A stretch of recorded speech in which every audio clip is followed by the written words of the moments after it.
नमस्कार, आप देख रहे हैं प्राइम न्यूज। मैं हूं राजेश कुमार। वक्त यूपी प्राइम का है। कांग्रेस महासचिव प्रियंका गांधी ने कहा कि कोरोना संकट की इस आपदा के दौर में भारत के कमजोर वर्ग के साथ खड़े होना हम सबका कर्तव्य है। कांग्रेस कार्यकर्ता देश में उन लोगों के पक्ष में आवाज उठा रहे हैं जो कोरोना संकट में परेशान हैं। प्रियंका ने बीजेपी नेताओं से कहा कि ये वक्त राजनीति करने का नहीं बल्कि एक साथ मिलकर काम करने का है। मजदूरों की हालत देखकर इस देश की हर मां रो रही है, हमारी भारत माता भी रो रही है, लेकिन प्रधानमंत्री मोदी मौन हैं, चुप हैं। मदद के लिए आप आगे नहीं आ रहे हैं।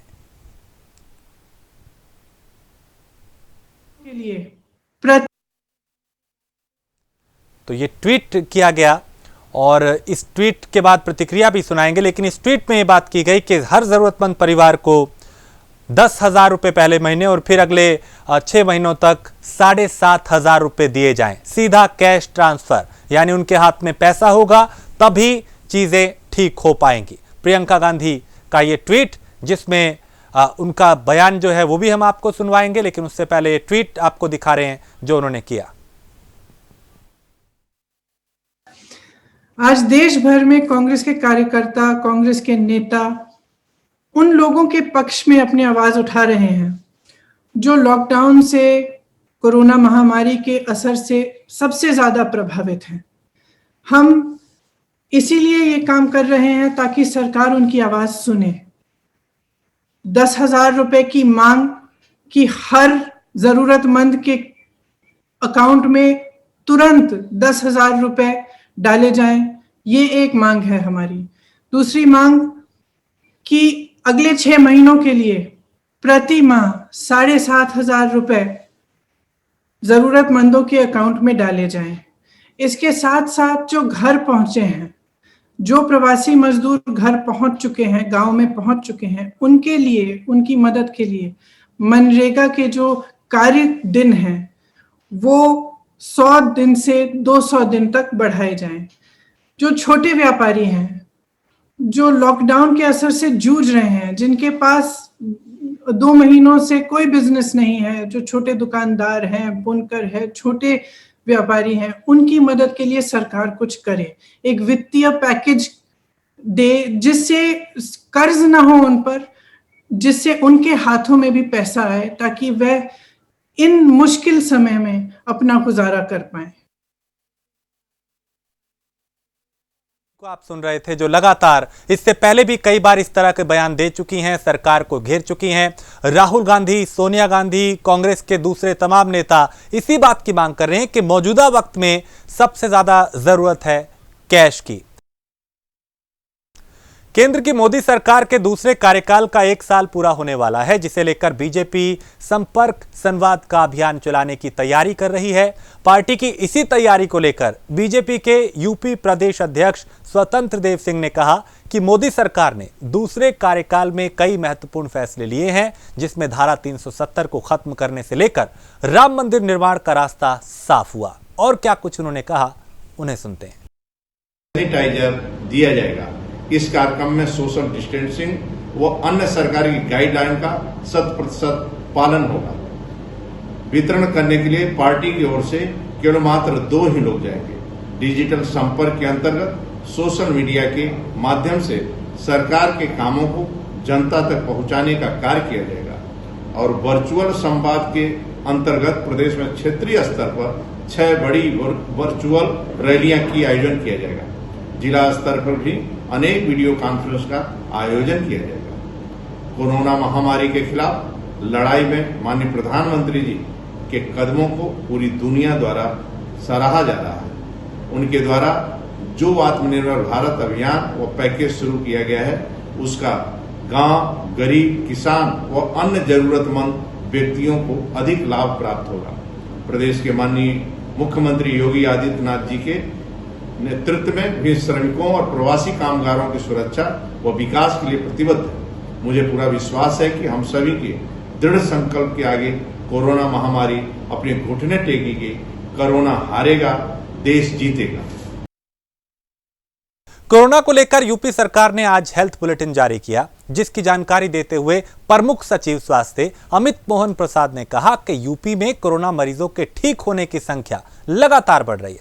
वहीं सीएम कोरोना को लेकर अस्पतालों का निरीक्षण के मुख्यमंत्री ने आदेश दिए हैं, यहां तक कि वो खुद भी निरीक्षण करते हुए नजर आए।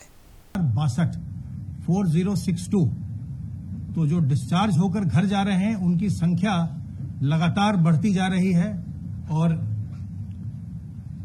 एक्टिव केसेस से आज की तारीख में ये 1200 से भी ज्यादा हो गई है।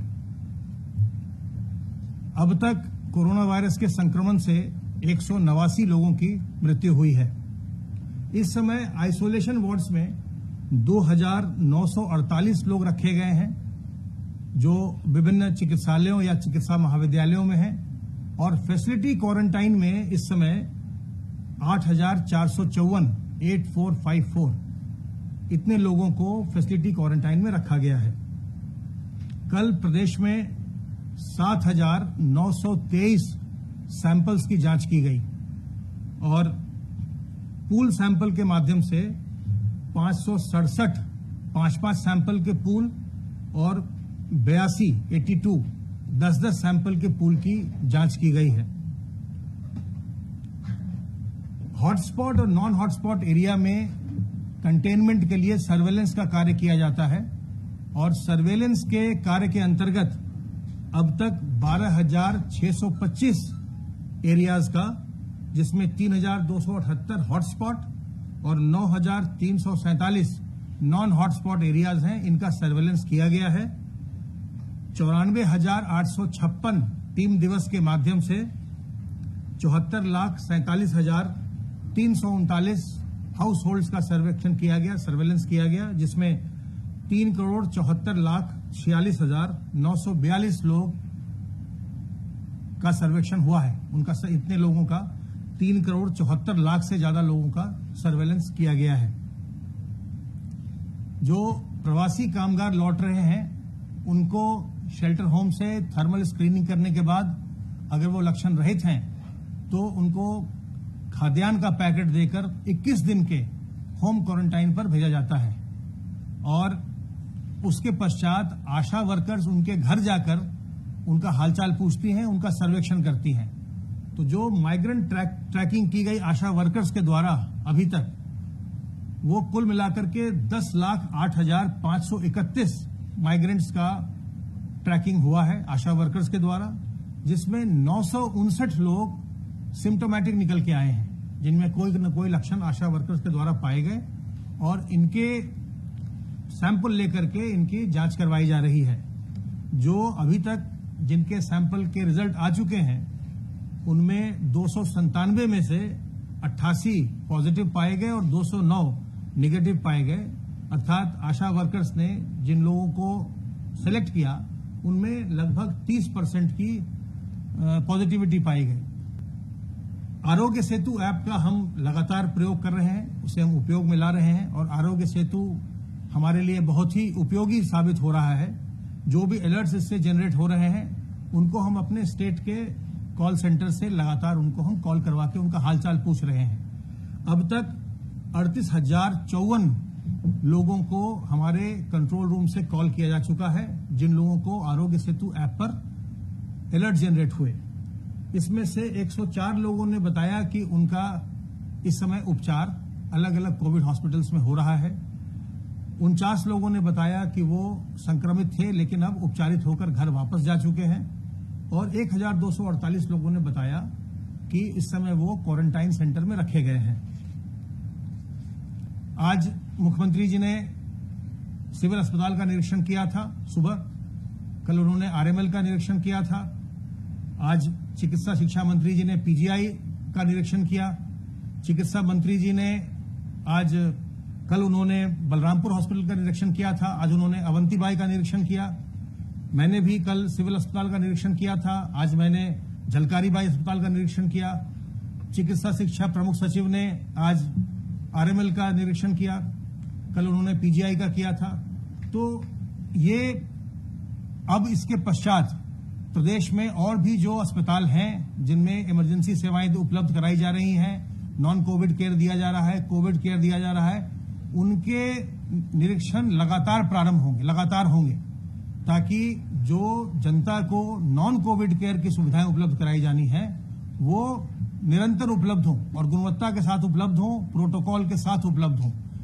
इसके लिए शासनादेश पूर्व में भी जारी किया जा चुका है और जो 24 मई को शासनादेश जारी किया गया था उसमें यह स्पष्ट कर दिया गया है कि किसी भी सर्जरी के लिए जो ओपीडी होती थी, चाहे भले वो इलेक्टिव क्यों ना हो, उसकी ओपीडी भी अब होगी। जितने भी लाइफस्टाइल डिजीज हैं, यानी जो एनसीडीज होते हैं, नॉन कम्युनिकेबल डिजीज, उनके सबकी ओपीडी होगी। टीबी के लिए होगा, एड्स के लिए होगा। तो अब हमारा प्रयास है कि जो ये स्वास्थ्य की सेवाएं हैं, कोविड पर तो हमारा फोकस है ही है, उसके लिए हम L2, L1, L2, L3 के जो त्रिस्तरीय व्यवस्था है उसके बेड्स को हम लगातार बढ़ा रहे हैं, सुविधाओं को हम बढ़ा रहे हैं। आज हमने व्यापक स्तर पर पल्स ऑक्सीमीटर मंगवा लिया है, जिसको हम सभी जिलों को देने जा रहे हैं, ताकि जो क्वारंटाइन सेंटर में भी, फैसिलिटी क्वारंटाइन में जो लोग आ रहे हैं, उनकी भी पल्स ऑक्सीमीट्री हो, उनके ऑक्सीजन लेवल को भी मापा जा सके और देखा जा सके। अगर किसी में कोई दिक्कत हो उसको तत्काल चिकित्सकीय सुविधा उपलब्ध कराई जाए। लेकिन कोविड केयर के साथ साथ अब हमारा फोकस नॉन कोविड केयर पर भी है, ताकि लोगों को किसी प्रकार से भी चिकित्सकीय सुविधा के अभाव में कोई कठिनाई उठानी न पड़े। वहीं अपर मुख्य सचिव गृह अवनीश अवस्थी ने कहा कि सरकार लगातार बेहतर काम कर रही है और कोशिश ये है कि जल्द से ज्यादा लोगों तक राहत पहुंचे। लगातार कदम उठाए जा रहे हैं, काम किया जा रहा है। विस्तार से उन्होंने बताया कि अब तक क्या क्या किया गया है और आगे सरकार की क्या तैयारी है, ताकि लोगों को कम से कम परेशानी हो। माननीय मुख्यमंत्री जी ने आज सर्वप्रथम डॉक्टर श्यामा प्रसाद मुखर्जी सिविल अस्पताल का निरीक्षण किया। निरीक्षण के समय उन्होंने पूरे अस्पताल में खुद ही एक एक चीज का जायजा लिया। वहां के सीएमएस और वहां के वरिष्ठ अधिकारियों के साथ उन्होंने चर्चा की, इमरजेंसी की सेवाओं को देखा और वहां जो आइसोलेशन वार्ड है, जो वहां क्वारंटाइन सेंटर है, जहां 7 लोग आज भर्ती थे, वहां पर भी उन्होंने जाकर जानकारी ली। मुख्यमंत्री जी ने कल के बनस्पत आज जब निरीक्षण किया तो वहां पर जो व्यवस्था थी उसकी तारीफ की।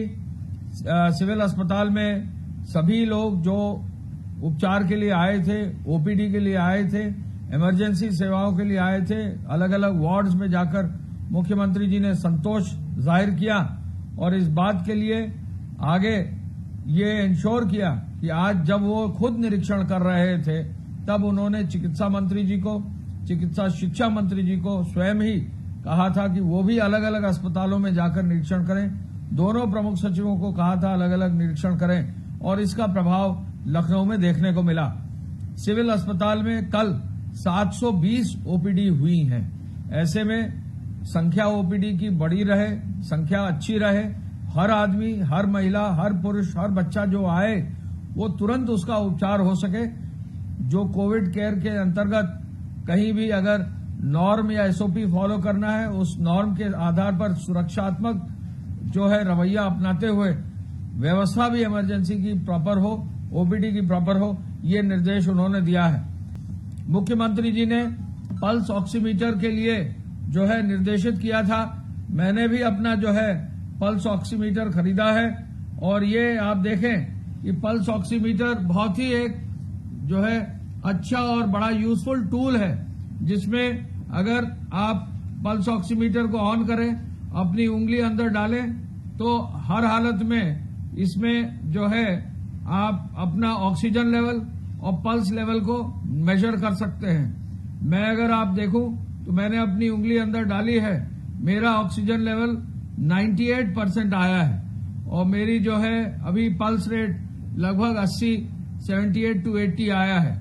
तो ये जो चीज, ये जो इंस्ट्रूमेंट है, इस इंस्ट्रूमेंट को मुख्यमंत्री जी ने आदेशित किया है कि स्वास्थ्य विभाग सभी क्वारंटाइन सेंटर्स पर, ग्रामीण क्षेत्र में जहां पर एएनएम्स और आशा वर्कर्स हैं उन पर भी इसका व्यापक प्रचार प्रसार करें।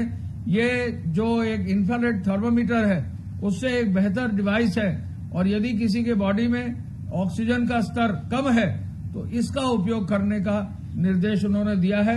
काफी संख्या में पल्स ऑक्सीमीटर अब पूरे प्रदेश में खरीदे जा रहे हैं और इस एक अच्छे, मजबूत और सिंपल इंस्ट्रूमेंट से जो स्वयं लोग अपना चेक कर सकते हैं, इसका उपयोग पूरे प्रदेश में किया जा रहा है। मुख्यमंत्री जी ने इमरजेंसी सेवाओं पर विशेष बल दिया है।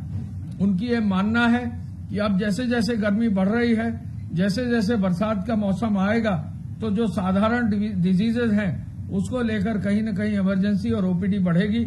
उसकी तैयारी के लिए आज उन्होंने निर्देशित किया है। आपको मालूम है कि L1, L2 और L3 स्तर के स्वास्थ्य विभाग ने लगभग 78,000 से अधिक बेड कल परसों तक तैयार कर लिए थे। प्रमुख सचिव स्वास्थ्य, प्रमुख सचिव चिकित्सा शिक्षा दोनों ने प्रॉमिस किया है, दोनों ने आश्वस्त किया है मुख्यमंत्री जी को कि इसी माह के अंत तक इस संख्या को हर हालत में जो है अस्पतालों को आगे अपग्रेड करते हुए 1 लाख सुनिश्चित कर लेंगे। उत्तर प्रदेश एक ऐसा प्रदेश है जहां कोई भी कोविड पॉजिटिव पेशेंट अगर है तो उसकी जो गंभीरता है, उसकी बीमारी की जो गंभीरता है उसके बारे में उसके अनुरूप L1 या लेवल 1 या लेवल 2 या लेवल 3 के बेड पर्याप्त और पूरी संख्या में हर जनपद में अवेलेबल है। और इसको जो है जान को बचाने में, लोगों के जो है किसी भी रूप में उनकी जो है लाइफ थ्रेटनिंग कोई चीज ना हो, इसको बचाने में इन बेड्स का इस्तेमाल किया जा रहा है। मुख्यमंत्री जी ने जनहित में ये आदेश दिया है कि लोगों को जो भी निवेशक हैं वो भागीदारी निभाएं, वो प्रदेश में स्वदेशी वस्तुओं को आगे बढ़ाने के लिए अपना योगदान दें। और इसी आधार पर कल एक बहुत बड़ा कार्यक्रम सुबह होगा जिसमें MOU साइन किए जाएंगे इंडियन इंडस्ट्रीज एसोसिएशन से और भी अन्य औद्योगिक संगठनों के साथ। लगभग 9-9.5 लाख रोजगार देने के लिए MOU साइन किए जाएंगे, जिससे उद्योग जगत में जहां भी लेबर की आवश्यकता होगी, जो स्किलिंग करके जो डेटा कैप्चर किया है हमारे जो श्रमिक और कामगारों का, उस डेटा से, जनपद वाइज डेटा से, जो कारपेंटर्स हैं, जो पेंटर्स हैं, जो सिविल कंस्ट्रक्शन कार्य करने वाले हैं, डेटा एंट्री ऑपरेटर्स हैं, जो अन्य किसी भी रूप में कहीं भी स्टील वर्कर्स हैं, उनको जो है लोगों को जोड़ा जा सके। जालौन में लॉकडाउन ने फूलों की खेती और व्यवसाय से जुड़े लोगों की कमर तोड़ कर रख दी है। लॉकडाउन में सब्जी, फल और कृषि उपज को ले जाने की छूट है, लेकिन फूल जरूरी सेवाओं के तहत नहीं आते हैं। ऐसे में फूलों की खेती से जुड़े किसान काफी परेशान हैं और उनको ये भी नहीं पता कि लॉकडाउन कब खत्म होगा। वहीं अब खेतों में खड़ी फूलों की फसल मुरझाने लगी है, जिससे अब उनके सामने आर्थिक संकट पैदा हो गया है। कोरोना वायरस के चलते जारी लॉकडाउन ने अब फूलों की खेती करने वाले किसानों की भी कमर तोड़ कर रख दी है। ऐसे में इनके जो फूल हैं वो पूरे मुरझा चुके हैं और उनका कारोबार चौपट हो चुका है। तस्वीरें आपको दिखा दूं, कैमरामैन कहूँगा, ये फूल लगे हुए हैं जो धीमे धीमे नष्ट होते चले जा रहे हैं, जिससे कहीं ना कहीं इनके सामने अब आर्थिक संकट पैदा होने लगा है। लगभग 20 एकड़ की खेती में इन्होंने ये फूल लगा रखे हैं, तो कहीं ना कहीं इनका नुकसान हो रहा है। हमारे साथ बातचीत करने के लिए एक व्यक्ति मौजूद है, उनसे करते हैं। क्या नाम है आपका? नीरज सिंह कुशवाहा। मैं फूलों की खेती करता हूं और काफ़ी दिन से, जब से लॉकडाउन चालू हुआ है, जब से हमारे फूल नहीं बिच रहे हैं और शादी ब्याह, मंदिर, सारी चीज़ें बंद हैं, तो इस कारण से खाने पीने का आर्थिक संकट आ गया है और थोड़ा बहुत बचा भी है तो वो भी नष्ट होने की कगार पे है। तो लगभग आपने कितने एकड़ में ये जो है खेती की है? 20 एकड़। तो स्थिति क्या है अभी फूलों की? फूलों की स्थिति थोड़ा बहुत बचा है तो वो भी बिच नहीं रहा है, यही है। तो फिर कैसे घर चला रहे हैं अपना खर्च? अरे बस ऐसे ही, बस थोड़ा बहुत इधर उधर से मांग के और कुछ इधर मान चलो थोड़ा बहुत कहीं से किसी से सहायता ले लिए, बस यही बस है। तो बिल्कुल कहीं ना कहीं साफ तौर पर जो लोग फूलों की खेती करते हैं, उन लोगों का भी यही कहना है कि उनके सामने अब आर्थिक संकट पैदा हो गया है और उनके जो फूल लगे हैं वो नष्ट हो चुके हैं। यानी लॉकडाउन की मार कहीं ना कहीं लोगों पर पड़ी है, जिससे इनका भारी नुकसान हुआ है। जिस तरीके से मंदिर, मस्जिद और शादी विवाह बंद चल रहे हैं, तो इनकी फूलों की बिक्री कहीं ना कहीं नहीं हो पा रही है, जिसके चलते इनके सामने अब आर्थिक संकट पैदा हो गया है। कैमरा पर्सन राहुल के साथ जितेंद्र सोनी, प्राइम न्यूज, जालौन। मुरादाबाद के थाना कटघर में फरवरी 2019 को दबंग गर्ल सोनाक्षी सिन्हा समेत 5 के खिलाफ एक धोखाधड़ी का मुकदमा दर्ज किया गया था। और जिसकी सुनवाई मुरादाबाद की सीजेएम कोर्ट में चल रही है। चार्जशीट दाखिल हो जाने के बाद अब अदालत ने सोनाक्षी सिन्हा व अन्य 2 आरोपियों को 2 जुलाई को हाजिर होने के लिए आदेश दिए हैं। दरअसल कटघर इलाके में रहने वाले इवेंट ऑर्गेनाइजेशन प्रमोद शर्मा जो हैं ऑर्गेनाइजर, उन्होंने नवंबर 2018 में अभिनेत्री सोनाक्षी सिन्हा पर गंभीर आरोप लगाए थे। सर, मेरा एक इवेंट था 30 सितंबर 2018 में दिल्ली में award show, beautician award show है मेरी company India fashion beauty award के नाम से। तो उसमें सोनाक्षी सिन्हा को मैंने बुलाया था अपने प्रोग्राम बुलाने अवार्ड के लिए। उन्होंने पूरा पैसा ले लिया, एक्स्ट्रा पैसे भी गए और एंड टाइम पे 2 बार टिकट बनवाना और फिर कैंसिल करवाना 2 बार करवाया। उस एंड टाइम पे वो मना कर दिया कि हम नहीं आ रहे। फिर आपने शिकायत कहाँ दर्ज करी? मैंने शिकायत फिर पहले तो मैं गया था बात करने के लिए कि समझौता हो जाए कुछ तरह, लेकिन वो मानी नहीं किसी तरह की। उसके बाद फिर मुरादाबाद आया था। मैंने 24 नवंबर को श्री एसएसपी गौर साहब थे, उनको मैंने प्रार्थना पत्र दिया था अपना। जांच चलती रही, जांच चलने के बाद काफ़ी परेशान होने के बाद फिर 22 फरवरी 2019 में एफआईआर लिखी गई मेरी, जिसमें सोनाक्षी सिन्हा और 5 लोग और हैं, अभिषेक सिन्हा, ध्रुमिल ठक्कर, एडगर सकारिया और आपका मालिका पंजाबी। अब आपने थक हार के जब मुख्यमंत्री पोर्टल पे शिकायत करी तब क्या रेस्पॉन्स मिला? अब मुख्यमंत्री जब काफ़ी दिन हो गए, 1 साल से 1.5 साल से ऊपर हो गया, तो कार्रवाई कुछ हो ही नहीं रही थी, चार्ज लग नहीं पा रही थी। तो फिर मैंने मुख्यमंत्री पोर्टल पे शिकायत करनी शुरू करी।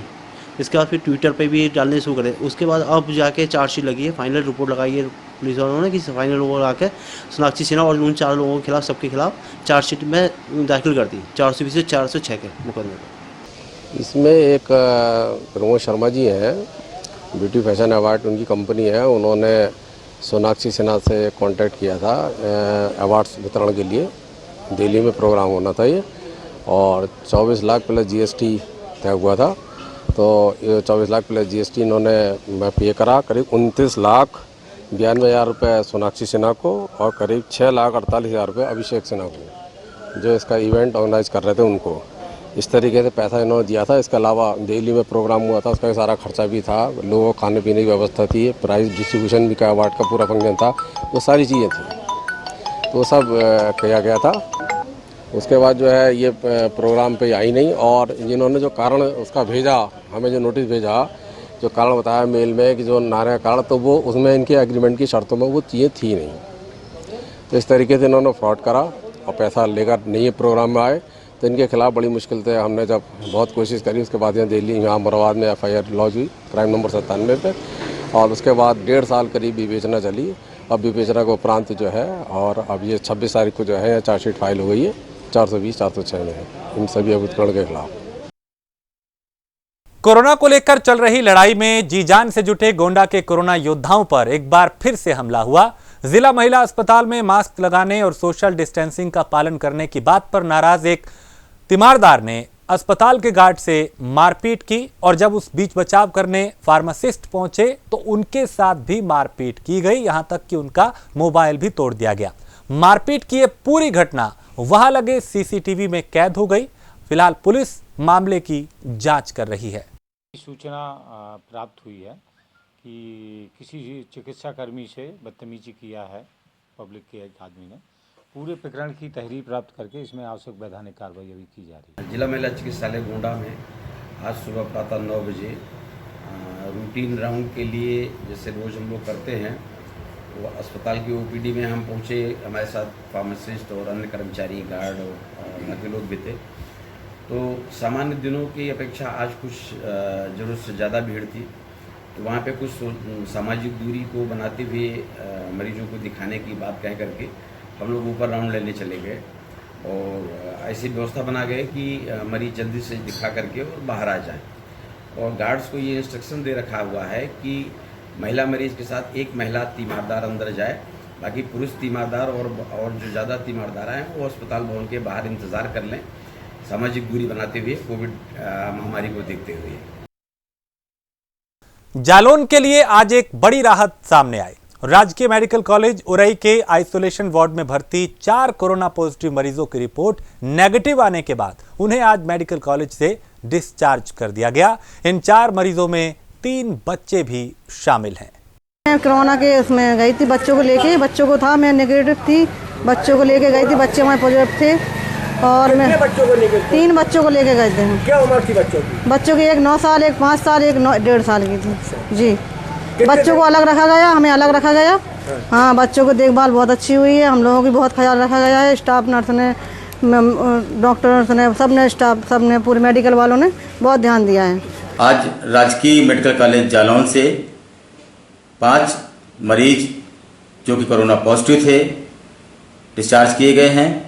इनमें से एक बच्ची 1.5 साल की थी, एक बच्ची 3 साल की थी, एक 8 साल की और उसकी माँ। इसके अलावा एक महिला करीब 30 साल जिसकी उम्र थी, वो भी कोरोना पॉजिटिव थी, उसको भी डिस्चार्ज किया गया है। देश इस वक्त कोरोना महामारी से जूझ रहा है, वहीं अब टिड्डियों ने अतिक्रमण शुरू कर दिया है, जिसको लेकर कई राज्य पहले से अलर्ट हो गए हैं। वहीं अब यूपी के कानपुर देहात में भी टिड्डियों के प्रकोप से बचने की तैयारी चल रही है। इस संबंध में जिलाधिकारी ने कहा कि प्रशासन पूरी तरह से सतर्क है, पूरे जिले में कीटनाशक दवाओं का छिड़काव किया जा रहा है। जिले में टिड्डी दल के संभावित जो खतरा है इसके बारे में बताना चाहता हूं कि इसके लिए जिले में आवश्यक दिशा निर्देश जिला प्रशासन के स्तर से सभी संबंधित विभागों को पूरे जिले में जारी कर दिया गया है। कृषि विभाग, ग्राम विकास विभाग और प्रशासन पुलिस की टीमों के माध्यम से जगह जगह लोगों को परंपरागत उपायों के साथ साथ कि जैसे टोलियां बना करके टिन कनस्तर इत्यादि, थाली इत्यादि बजाकर आवाज़ करके उन्हें भगाने की व्यवस्था करने के लिए। और इसी के साथ इस बुलेटिन में इतना ही। देश प्रदेश की बाकी खबरों के लिए आप देखते रहिए प्राइम न्यूज़।